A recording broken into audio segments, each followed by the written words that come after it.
जय श्री कृष्णा। राधे राधे मेरे प्यारे भक्त जनों, होली का हार्दिक शुभकामनाएं करती हूँ। आप सभी के होलिका माता सुखे रखे, सुरक्षित रखे। होली भाई दूज का था। पौराणिक कथा के अनुसार एक नगर में एक बुढ़िया रहा करती थी। उनके एक पुत्र और एक पुत्री थी। बुढ़िया ने अपनी पुत्री की शादी कर दी थी। एक बार होली के बाद भाई ने अपनी माँ से अपनी बहन के यहाँ जाकर तिलक कराने का आग्रह किया तो बुढ़िया ने अपने बेटे को जाने की इजाज़त दे दी। बुढ़िया का बेटा एक जंगल से गया जहाँ उसे एक नदी मिली। उस नदी से बोला, मैं तेरा काल हूँ और मैं तेरी जान लूँगी। इस पर बुढ़िया का बेटा बोला, पहले मैं अपनी बहन से तिलक करा लूँ, फिर मेरे प्राण हर लेना। इसके बाद वो आगे बढ़ा जहाँ से उसे एक शेर मिला। बुढ़िया के बेटा ने शेर से भी यही कहा। इसके बाद उसे एक सांप मिलता है। उसने सांप से भी यही कहा। जिसके बाद वो अपनी बहन के घर पर पहुंचता है। उस समय उनकी बहन सूत काट रही होती है। अब जब वो उसे उसका भाई पुकारता है तो वो उसकी आवाज़ को अनसुना कर देती है। लेकिन जब भाई दोबारा आवाज़ लगाता है तो उनकी बहन बाहर आ जाती है। इसके बाद उसका भाई तिलक करवा कर दुखी मन से चले जाते हैं। इस पर बहन उसका दुख का कारण पूछती है और भाई उसे सब बता देता है। इस पर बहन कहती है कि रोको भाई, मैं पानी पीकर आती हूँ। और वो एक तालाब के पास जाती है जहाँ उसे एक बुढ़िया मिलती है और वो उस बुढ़िया से अपनी इस समस्या का समाधान पूछती है। इस पर बुढ़िया कहती है, यह तेरे ही पिछले जन्मों का कर्म है जो तेरे भाई को भुगतना पड़ रहा है। अगर तू अपने भाई को बचाना चाहती है तो उसकी शादी होने तक वो हर विपदा को टाल दे तो तेरा भाई बच सकता है। इसके बाद वो अपने भाई के पास जाती है और कहती है कि मैं तुझे घर छोड़ने के लिए जाऊंगी और वो शेर के लिए माँ से, सांप के लिए दूध और नदी के लिए ओढ़नी लाती है। इसके बाद दोनों आगे बढ़ते हैं। रास्ते में उन्हें पहले शेर मिलता है। उसकी बहन शेर के आगे मांस डाल देती है। उसके बाद आगे उन्हें सांप मिलता है। जिसके बाद उस बुढ़िया की लड़की उसे दूध दे देती है और अंत में उन्हें नदी मिलती है जिस पर वो ओढ़नी डाल देती है। इस तरह से वो बहन अपने भाई को बचा लेती है। दूसरी कथा, एक गांव था। उस गांव वालों बहुत सारे लकड़ी इकट्ठा किया था कि पूर्णिमा के दिन होलिका को जलाएंगे। उस दिन सभी गांव वालों के घर घर में सादा चने के बरी बनाया जाता है उस होलिका में डालने के लिए। जब पूर्णिमा के दिन होलिका को जलाया जा रहा था, सभी ने अपना घर घर से वो सादे चने के बरी ले जाकर उस होलिका में डालती है। उस होलिका में जो बरी बच जाता है वो लोग अपना घर लाते हैं या प्रसाद के रूप में सारे परिवार में बांट कर वो प्रसाद खाते हैं। और कहते हैं कि ये तो होलिका माता का प्रसाद है। जो लोग इस प्रसाद को खाते हैं वो अमर हो जाते हैं। इसलिए सभी ने अपना परिवार में प्रसाद के रूप में वो बांट कर खाते हैं। उसी दिन एक घर में एक औरत का एक ही बेटा था। उनकी उस दिन मृत्यु हो जाता है। उस औरत उस होलिका से नहीं बरी लाई थी और नहीं अपना बच्चों को खिलाई थी या नहीं खुद खाई थी। कहती है कि होलिका तो एक लाश के तरह है, कोई भला उस लाश में फेंके हुए बरी कोई खाता है। इसी बात के कारण होलिका माता को क्रोध आ जाता है और उनकी बेटा को मृत्यु हो जाता है। उस औरत को रोते हुए देखकर होलिका माता एक बूढ़ी का रूप धारण करती है और उनकी घर पहुंच जाती है। कहती है कि क्या हुआ रे बेटी, क्या हुआ, क्यों रो रही है, तेरा बेटा को क्या हुआ है। वो कहती है कि हे बूढ़ी माई, मेरा बेटा आज के दिन मारा गया। देखिए आज सभी लोग होलिका को जला रहे हैं और मैं अपना बेटा को मृत्यु पर रो रही हूँ। बुढ़िया माई कहती है कि अपना आँख के आंसू पोंछे, तू होलिका माता के अपमान किया है, उसी के कारण तेरा बेटा का आज मृत्यु हुआ है। तू जा उस होलिका में देख कहीं बरी पड़ा है या नहीं। अगर पड़ा है तो उस बरी को उठा कर ले आओ, खुद खा, अपना मृतक बेटा का मुख में डाल दे। अगर होलिका माता का कृपा होगा तो तेरा बेटा जीवित हो जाएगा। वो बुढ़िया माई का बात सुनकर उस औरत उस होलिका के पास जाती है और उस लकड़ी में बरी खोजती है। खोजते खोजते एक जाला हुआ बरी मिलता है। उसी बरी को उठा कर ले आती है। वो अपना मृतक बेटा का मुख में डाल देती है और खुद प्रसाद के रूप में वो खाती है। उनकी मरे हुए बेटा होलिका माता का जयकारा लगाते लगाते उठकर बैठ जाता है। अब तो उन्हें देखकर बहुत आश्चर्य हो जाती है कि ये तो होलिका माता का वो जले हुए प्रसाद बेटा का मुख में डाल दिया। मेरा बेटा होलिका माता का जयकारा लगाते लगाते उठकर बैठ गया। ये तो चमत्कार हो गया। अब मैं भी हर साल होलिका में सादा चना का बरी लगाऊंगी और वहाँ से लिया कर खुद खाऊंगी, खुद अपना परिवार में प्रसाद बांटूंगी। तब से सभी लोग जो होलिका माता में वो बरी डालती है और जो वहाँ से मिल जाता है वो लिया कर वो अपना अड़ोस पड़ोस में प्रसाद के रूप में बांटती है और खुद परिवार में खिलाती है। तो बोलो होलिका माता की जय, होलिका माता की जय, होलिका दाहन की जय, होलिका दाहन की जय। सत्संग सुनते हुए और साधु सेवा करते हुए काफी दिन हो गया था। अब उनके मन में आया कि ठाकुर जी कैसे दिखते हैं, कभी उनसे मिलना चाहिए। बहुत दिन तक उन्हें ठाकुर जी नहीं मिले तो उन्होंने गुस्सा आ गया। उन्होंने ठाकुर जी से नाराज होकर कहा कि पहले तो मैं बिना नहाए खाता था, अब आपके लिए मैं नहा कर खाता हूँ और आपको अर्पित करके खाता हूँ। और पहले मैं कभी कंठी माला और तिलक आदि नहीं लगाता था, पर अब मैं आपके लिए गले में कंठी धारण करता हूँ, माथे पर तिलक लगाता हूँ, केवल आपके लिए।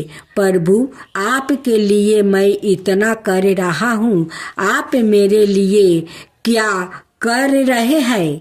क्या आप मुझे दर्शन देंगे? प्रभु उनकी यह बात सुनते ही तत्काल प्रकट हो गया।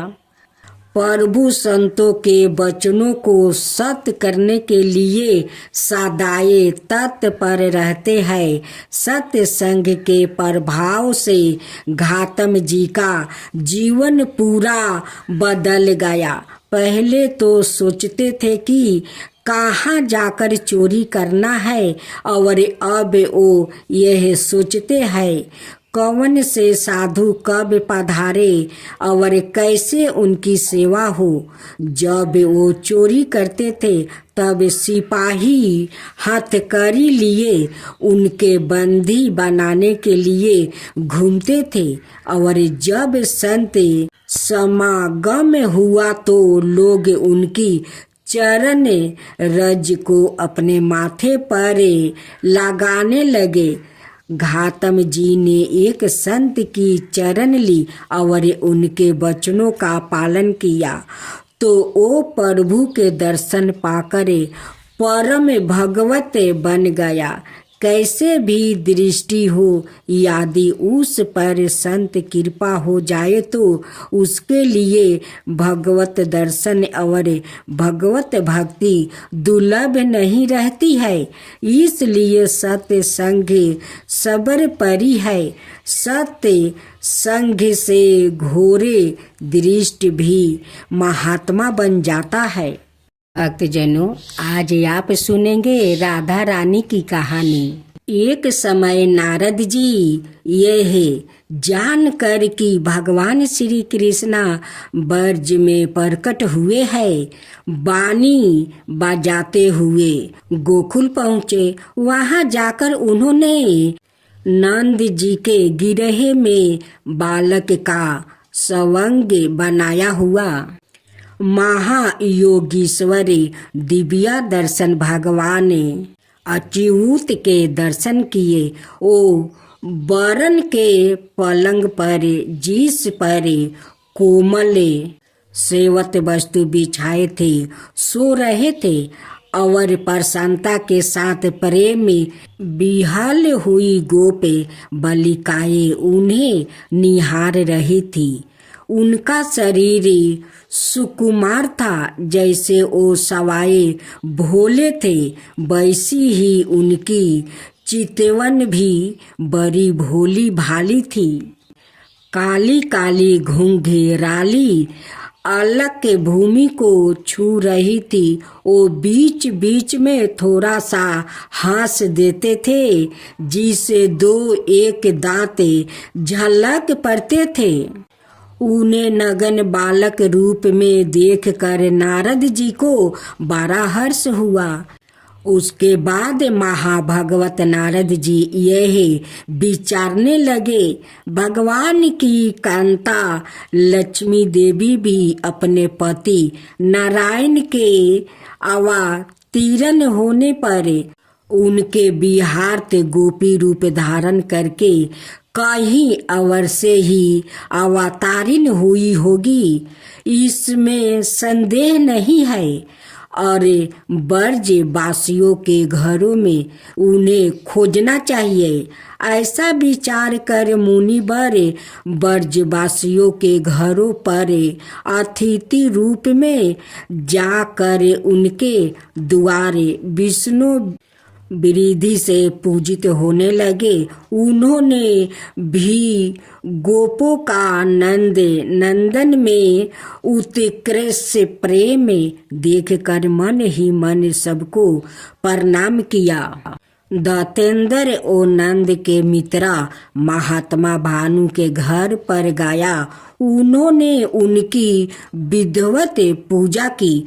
तब महामान नारद जी ने पूछा, साथो तुम अपनी धार्मिकता के कारण विख्यात हो, क्या तुम्हें कोई सुयोग्य पुत्र अथवा सुलक्षण कन्या है जिसे तुम्हारी कीर्ति समस्त लोगों को व्याप्त कर सके। मुनि वर के ऐसा कहने पर भानु ने पहले तो अपने महान तेजस्वी पुत्र को लाकर उसे नारद जी को प्रणाम करवाया। तदंतर अपनी कन्या को दिखाने के लिए नारद जी को घर के अंदर ले गया। गिरहे में प्रवेश कर उन्होंने पृथ्वी पर लौटती हुई नन्ही सी दिव्या बालिका को गोद में उठा लिया। उस समय उनका चित्त स्नेह से विकल हो रहा था। कन्या के अदृष्ट और असूत पूर्व अधिभूत स्वरूप को देखकर नारद जी मुग्ध हो गया और 2 मुहूर्त तक एक टक निहारते रहे और महान आश्चर्य में पड़ गया। फिर मुनि ने मन में इस प्रकार विचार की, मैंने स्वच्छकारी होकर समस्त लोकों में भ्रमण किया, पर ऐसी अलौकिक कन्या कहीं भी नहीं देखी जिसके रूप से चराचर जगत मोहित हो जाता है। उस महामाया भगवती गिरिजा कुमारी को भी मैंने देखा है, वो भी इसकी शोभा को नहीं पा सकती। लक्ष्मी, सरस्वती, कांति और विद्या आदि देवियों इसकी छाया को भी स्पर्श नहीं कर सकती। अतः इसके तत्व को जानने की शक्ति मुझ में किसी तरह नहीं है। अनाए जन भी पराये इस हरि वल्लभा को नहीं जानते। इसके दर्शन मात्रा से गोविंद के चरणों कमलों में मेरे प्रेम की जैसी वृद्धि हुई है, वैसी इसके पहले कभी नहीं हुई थी। ऐसा विचार कर मुनि ने गोप परवर भानु को कहीं अनंतरत भेज दिया और एकांत स्थान में वो उस दिव्या रूपनी कन्या की स्तुति करने लगे। स्तुति करने के बाद नेत्रों से आंसू बहाते हुए बड़े ही विनय युक्त स्वर में बोले, हे हरि वल्लभे, तुम्हारे इस पूजनीय दिव्या स्वरूप को देखना चाहता हूँ, जिसे नंद नंदन श्री कृष्णा मुग्ध हो जाएंगे। महेश्वरी, तुम शरणागत और परांत भक्त के लिए दया करके तुम अपना स्वरूप प्रकट कर दो। या निवेदन करके नारद जी ने तदप्रीत चित से उस महान नंद माई परमेश्वरी को नमस्कार किया और भगवान गोविंद की स्तुति करते हुए वो उस देवी की और देखते रहे। जिस समय वो श्री कृष्णा नाम कीर्तन कर रहे थे, उसी समय भानु सुता ने चतुर्दश वर्षी परम लावण्य में अत्यंत मनोहर दिव्या रूप धारण कर लिया। तत्काल ही अनाये प्रजा बालकों ने जो उसी के समना अवस्था की थी तथा दिव्या भूषण और सुंदर हार धारण किए हुए थे, बाल को चारों ओर से आवृत कर लिया। उस समय बालिका की सखिया उसके चरणोदक की बूंदों से मुनि को सींच कर कृपा पूर्वक बोली, महाभाग्य मुनिवर, वस्तुत आपने ही भक्ति के साथ भगवान की आराधना की है, क्योंकि इस रूप के दर्शन तो ब्रह्म आदि देवताओं को भी दुर्लभ है। उसी अधिभूत रूप के उन विश्वामोहिनी हरि प्रिया ने किसी पुण्य के फल स्वरूप आपको दर्शन मिले हैं। ब्रह्म ऋषि, उठो उठो, शीघ्र ही धैर्य धारण करे, उसकी परिक्रमा और बार बार इसे नमस्कार करे। क्यों तुम नहीं देखते कि इसी क्षण यह अंतर्ध्यान हो जाएगी, फिर उनके साथ किसी तरह तुम्हारा संभाषण नहीं हो सकेगा।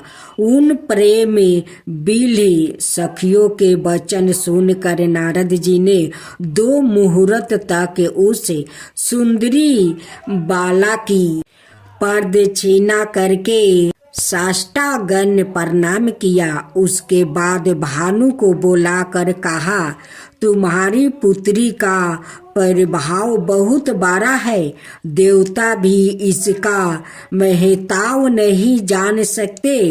जिस घर में इनका चरण चिन्ह है वहाँ साक्षात भगवान नारायण निवास करते हैं और समस्त सिद्धियों सहित लक्ष्मी भी वहाँ रहती है। आज से संपूर्ण आभूषणों से भूषित इस सुंदर कन्या की महादेवी के सामना अत्यंत पूर्वक घर में रक्षा करो। ऐसा कहकर नारद जी हरि गुण गाते हुए चले गए। साभर श्री श्याम सुंदर गोस्वामी जी, सेवाधिकारी श्री राधा रानी, मंदिर बरसाना, जय जय श्री राम। अब दूसरी